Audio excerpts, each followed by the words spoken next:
चलिए ध्यान दीजिए। देखिए कल आप लोग जो है बिलियन में इंट्रोडक्शन पढ़ लिए थे। आज हम लोगों को पढ़ना है बिलियन के प्रकार।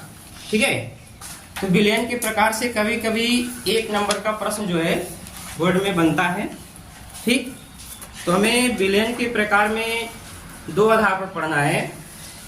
पहला आधार ये है कि विलेय और विलायक की भौतिक अवस्थाओं के आधार पर। ठीक है, विलेय और विलायक की भौतिक अवस्थाओं के आधार पर, और दूसरा टाइप है विलेय की मात्रा के आधार पे।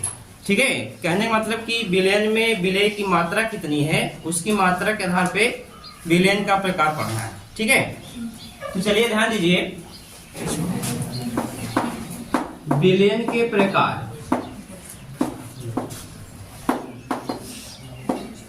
विलयन के प्रकार में हमें दो आधार पर इसे डिवाइड करना है।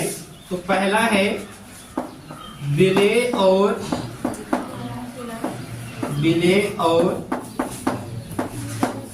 विलायक के भौतिक अवस्थाओं के आधार पर।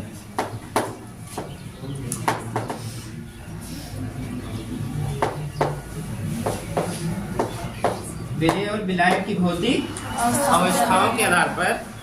देखिए अवस्थाओं के आधार पर हमने कल बताया था विलयन की जो अवस्था को डिसाइड करता कौन करता है? विलायक। विलायक क्या करता है? विलयन की भौतिक अवस्थाओं को डिसाइड करता है, और जो विलेय होता है वह विलयन की रासायनिक को डिसाइड करता है। ठीक है, तो ध्यान दीजिएगा इसमें जो है विलेय और विलायक की भौतिक अवस्थाओं के आधार पर विलयन को 3 भागों में डिवाइड किया गया है। कितने भागों में? 3। इसमें पहला टाइप है ठोस विलयन, दूसरा है द्रव विलयन, और तीसरा है गैसीय विलयन। ठीक है ना? तो यहाँ पे देखिए हम लोग एक समराइज इसको बना दिए हैं। इसमें पढ़ना क्या है कि 3 टाइप आपका ठोस विलयन, द्रव विलयन और गैसीय विलयन, और इसका उदाहरण देखना है। ठीक है, तो यहाँ पे देखिए एक कॉलम बना लेते हैं। तो इधर देखिए क्या है, क्रम संख्या। ठीक है, फिर इसके बाद है विलयन, विलयन का नाम। ठीक है, यहां पर हम लिख देते हैं विलायक, और एक आपका है ये हो जाएगा विलेय, और इसके बाद यहां पे लिख देते हैं क्या? उदाहरण। ठीक है, इतनी चीज देखिए देखना है। तो हमने बताया कि आप जानते हैं जो पदार्थ होता है, पदार्थ की 3 अवस्थाएं होती हैं, ठोस, द्रव, गैस। समझ ना? अब इसमें जो है विलयन का नाम, तो देखिए पहला जो है इसमें पहला ये है ठोस विलयन। क्या है? ठोस विलयन।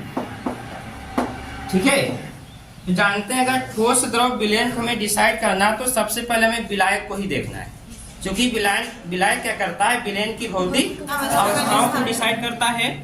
तो यहाँ पे देखिए पहला क्या है? ठोस विलयन। तो ठोस विलयन में क्या होगा? जो विलायक होगा ये क्या होगा? ठोस होगा। ठीक है, तो पहला इसमें देखते हैं ठोस विलयन में क्या होगा। इसमें विलायक क्या हो? ठोस हो, और विलेय भी क्या हो? ठोस हो। यानी विलेय और विलायक जब दोनों ठोस होंगे, ठीक है, तब भी आप इसे क्या कहेंगे? ठोस विलयन कहेंगे। ठीक है, अब जब विलेय और विलायक दोनों ठोस हो, इसके अंतर्गत उदाहरण क्या बता सकते हैं? जैसे जहां से मिश्र धातुएं, क्या इसमें? मिश्र धातुएं। तो मिश्र धातुएं क्या होती हैं? 2 या 2 से अधिक धातुओं का समांगी मिश्रण होता है। जानते हैं विलयन पढ़ेगा ना, तो आपको विलयन में जो भी रहेगा सब के सब समांगी मिश्रण के अंतर्गत ही रहेंगे। तो मिश्र धातु क्या? 2 या 2 से अधिक धातुओं का जो समांगी मिश्रण होता है वह क्या होता है? मिश्र धातु होती है।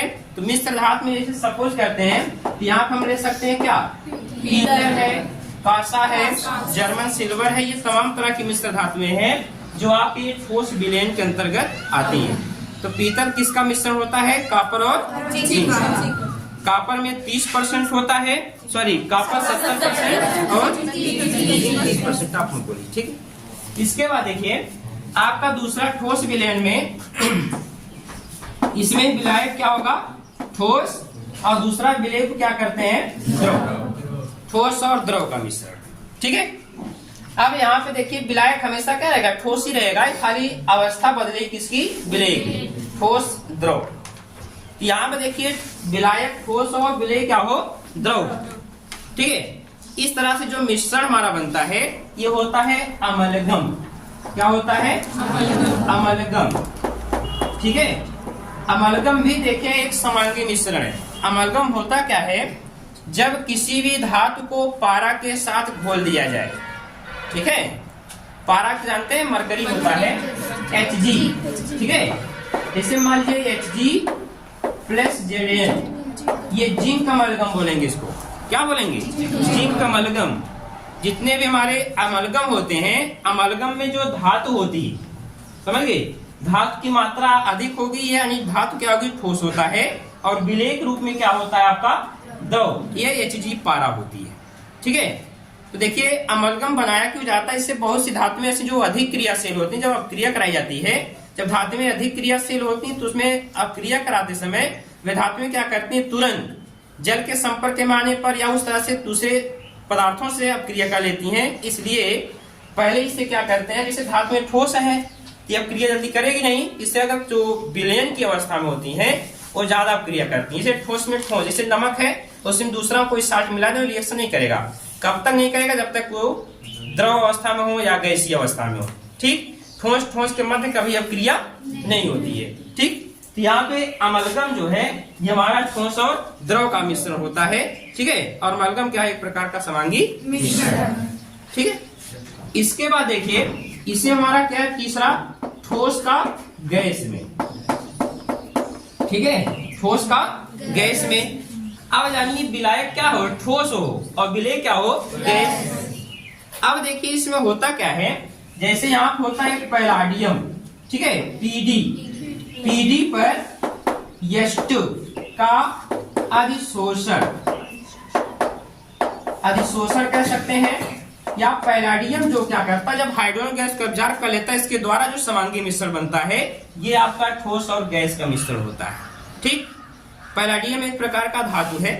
ठीक है। ये डी ब्लॉक का तत्व है। ठीक है। ये क्या करता है कि इसमें हाइड्रोजन गैस अधिशोषित कर लेता है। इस प्रकार से जो आपका मिश्रण बनता है वह क्या होता है? ठोस का गैस में होता है। ये विलयन का देखिए पहला टाइप है। ठीक। विलयन का ये पहला टाइप कौन सा विलयन है? ठोस विलयन। एक आध बार देखिए प्रश्न बना बोर्ड में, जिसमें यह ठोसी विलयन किसे कहते हैं? या ठोस विलयन क्या है?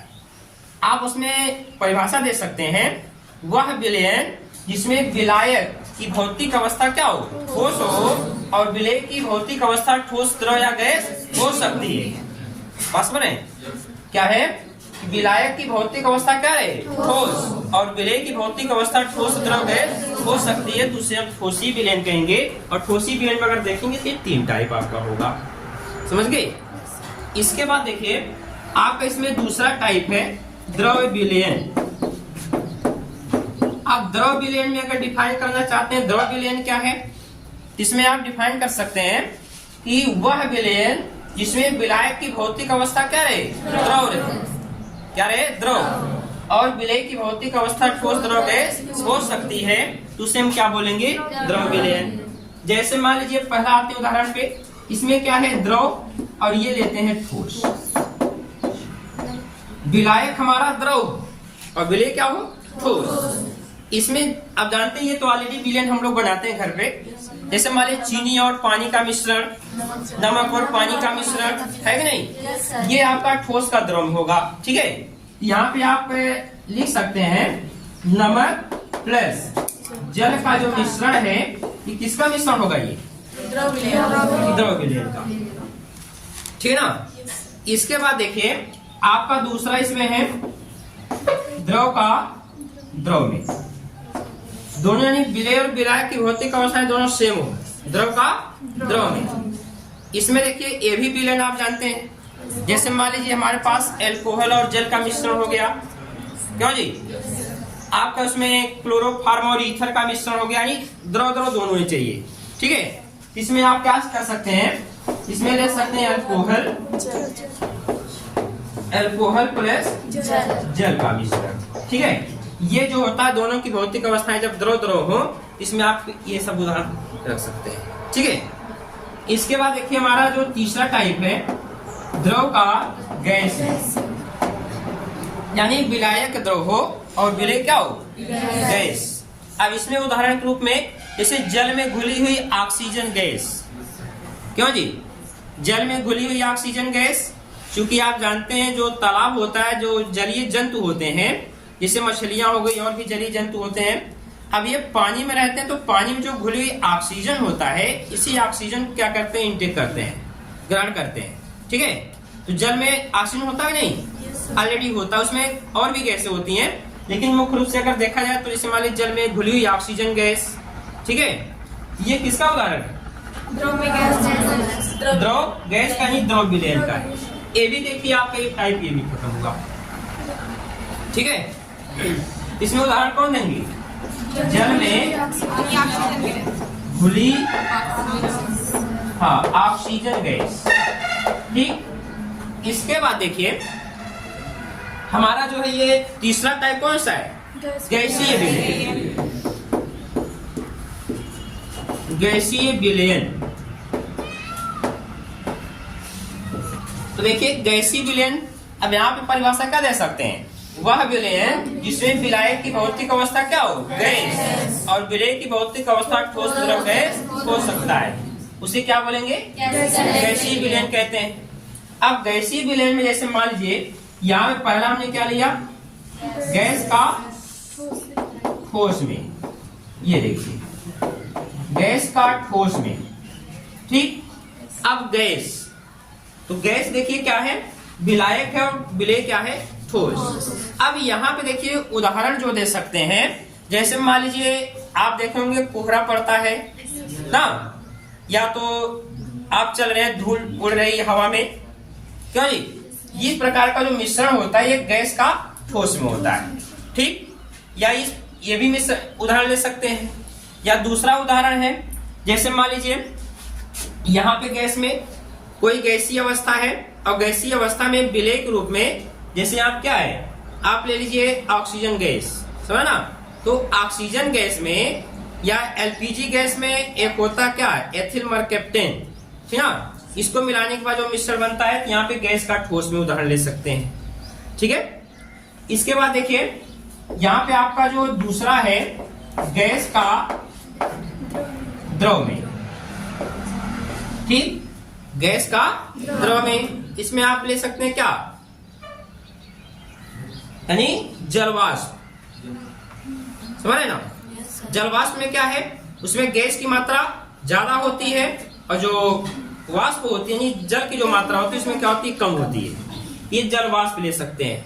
ठीक है, और तीसरा इसमें क्या है, गैस का गैस में, गैस का गैस में जो है, इसमें उदाहरण क्या ले सकते हैं, वायु। ठीक है, गैस में गैस का उदाहरण ले सकते हैं, वायु।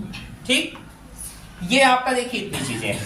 अब आइए थोड़ा से उदाहरण और देख लीजिए, गैस का ठोस में, इसमें N2 प्लस कपूर का मिश्रण, कपूर क्या है, ठोस है, और N2 क्या है, गैस, N2 प्लस कपूर का मिश्रण, ये गैस का ठोस में हो जाएगा। ठीक, इसके बाद जो है यहाँ पे जो आपका गैस का द्रव में है, यहाँ पे द्रव के रूप में हम लेते हैं क्या, क्लोरोफॉर्म। ठीक है, क्लोरोफॉर्म का ऑक्सीजन के साथ मिश्रण। ठीक है, ये आपका हो जाएगा, और ये गैस का गैस में क्या हो जाएगा, वायु। ठीक है, ये आपका भौतिक अवस्थाओं के आधार पर विलयन कितने टाइप है, 3। कौन कौन सा, ठोस विलयन, द्रव विलयन और गैसीय विलयन। ठीक, अब इसके बाद जो है हमारा सेकंड टॉपिक है, तो पहला टॉपिक कौन सा, विलेय और विलायक की भौतिक अवस्थाओं के आधार पर। ठीक है, नोट कर लीजिए इसको। सर, अगर वो अमलगम बनाना है तो हम एचजी के साथ किसी भी मतलब धातु का रिएक्शन करवा सकते। देखिए, विलयन का दूसरा टाइप है विलेय की मात्रा के आधार पर। ठीक है, इसमें पहला था विलेय और विलायक की भौतिक अवस्थाओं के आधार पे, दूसरा है विलेय की मात्रा के आधार पर,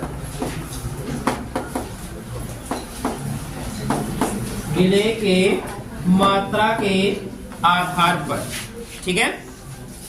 तो देखिए इसमें विलय की मात्रा के आधार पे, इसमें मतलब ये हुआ कि विलय की मात्रा कम या ज्यादा किसी अवस्था उसकी है उसके आधार पे देखना है।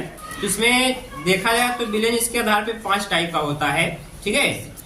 पहला है तनु विलयन, दूसरा है सांद्र विलयन, तीसरा है संतृप्त विलयन, चौथा है असंतृप्त विलयन और पांचवा है अति संतृप्त विलयन, ठीक है। ये चीज आपको देखना है, ठीक।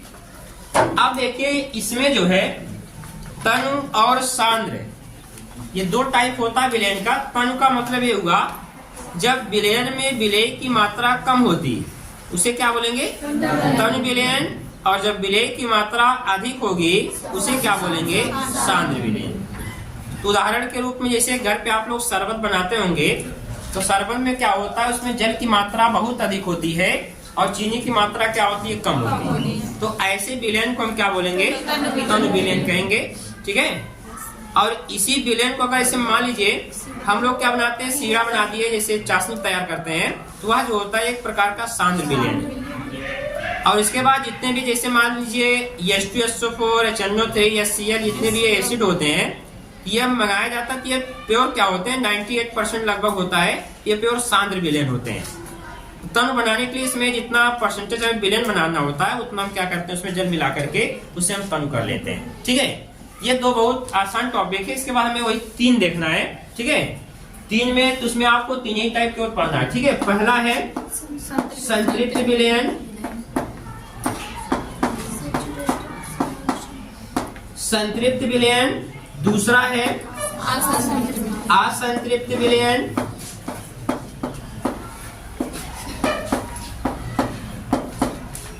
असंतृप्त विलयन, और तीसरा है अति संतृप्त विलयन, ठीक है।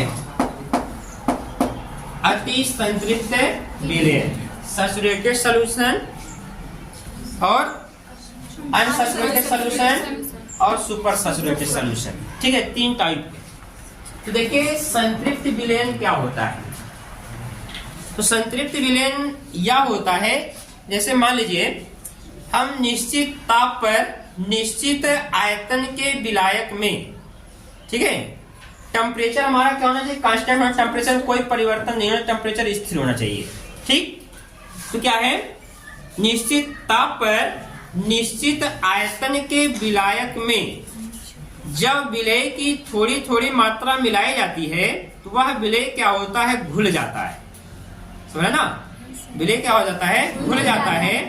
अगर यही प्रोसेस हम कुछ समय तक करते रहते हैं, उसमें विलय की थोड़ी थोड़ी मात्रा करके मिलाते जाते हैं, तो एक ऐसी स्थिति आ जाती है कि विलय का घुलना क्या होता है, बंद हो जाता है, और विलय क्या होता है, अपनी सतह पर नीचे जो है कण के रूप में क्या होता है, बैठने लगता है। इस प्रकार से प्राप्त विलयन को क्या कहते हैं, संतृप्त विलयन कहते हैं। इसे शॉर्टली अगर आप डिफाइन कर सकते हैं कि निश्चित ताप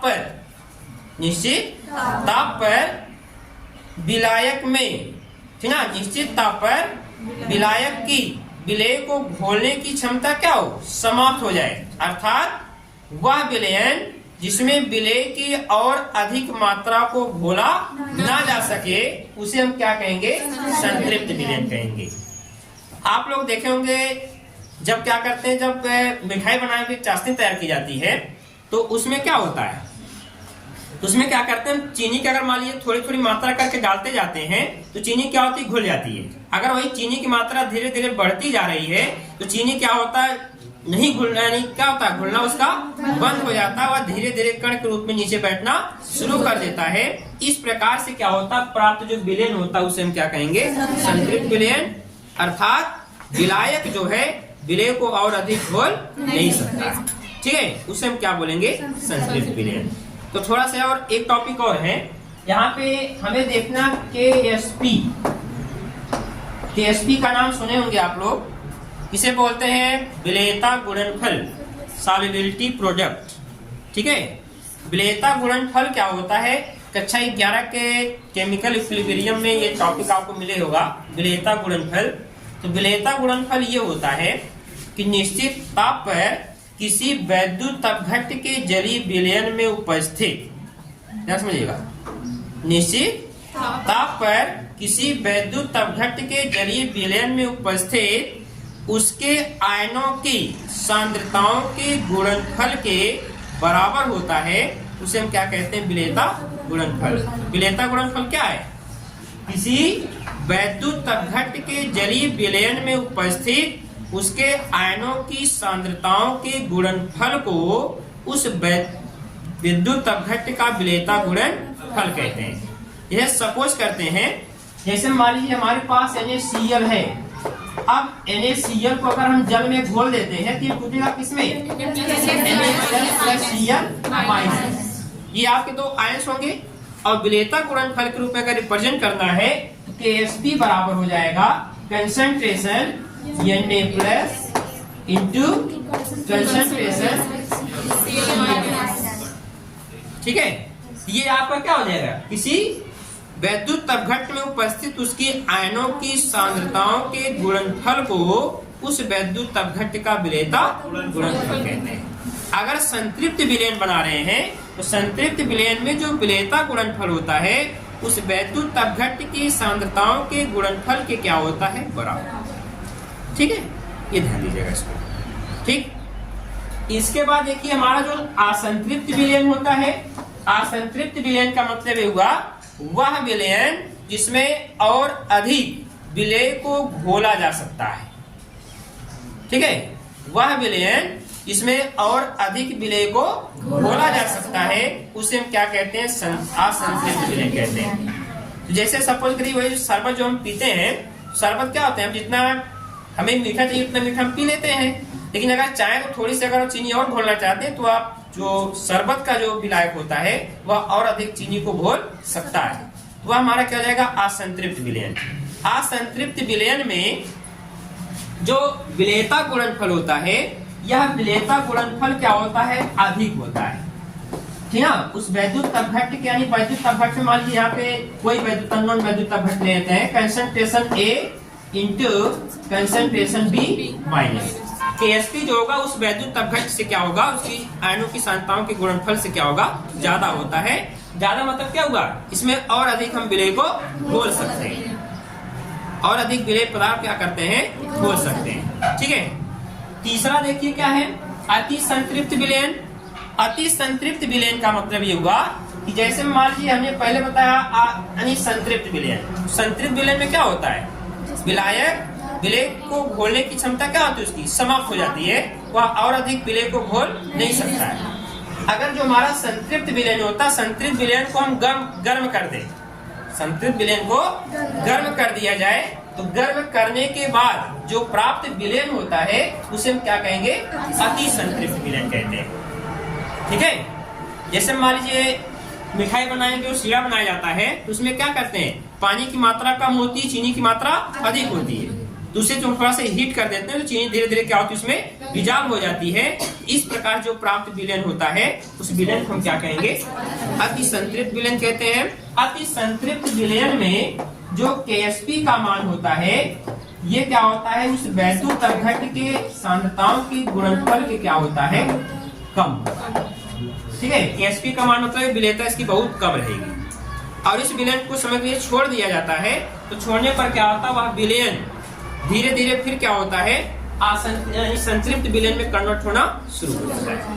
अब चाशनी बना के आप रख दीजिए कुछ समय तक, धीरे धीरे उसमें जल की मात्रा क्या हो जाएगी, कम होती जाएगी, धीरे धीरे बाद कठोर होता जाएगा, नहीं बाद चीनी फिर परिवर्तित होना शुरू हो जाता है।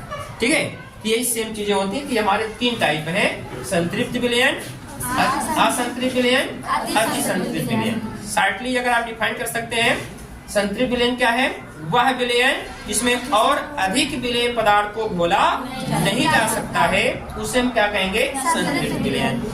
दूसरा क्या है, असंतृप्त, वह विलयन जिसमें और अधिक विलेय को घोला जा सकता है उसे असंतृप्त विलयन कहेंगे। और अति संतृप्त विलयन क्या होता है, संतृप्त विलयन को गर्म करने के बाद जो विलयन प्राप्त होता है उसे हम क्या बोलेंगे, अति संतृप्त विलयन कहते हैं। एक कंडीशन थोड़ा जान लीजिए, केएसपी क्या है? विलेयता गुणनफल कहते किसे है? निश्चित ताप पर किसी वैद्युत अपघट्य के में उपस्थित उसके आयनों के गुणनफल के सांद्रताओं के गुणनफल को क्या कहेंगे? विलेयता गुणनफल कहते हैं। इसे केएसपी से प्रदर्शित करते हैं। अगर संतृप्त विलयन है तो संतृप्त विलयन में जो केएसपी का मान होगा उस वैद्युत अपघट्य की सांद्रताओं के गुणनफल के बराबर होता है। अगर वह असंतृप्त विलयन है, केएसपी का मान जो है उस वैद्युत अपघट्य के आयनों की सांद्रताओं से अधिक होगा। अगर आपका असंतृप्त विलयन है तो कम होता है। ठीक है, कम होगा उसे हम क्या बोलेंगे? अति संतृप्त विलयन। ये आपकी 2 टॉपिक इतनी है। ठीक है, बस इसके बाद जो है कल देखेंगे। ठीक है,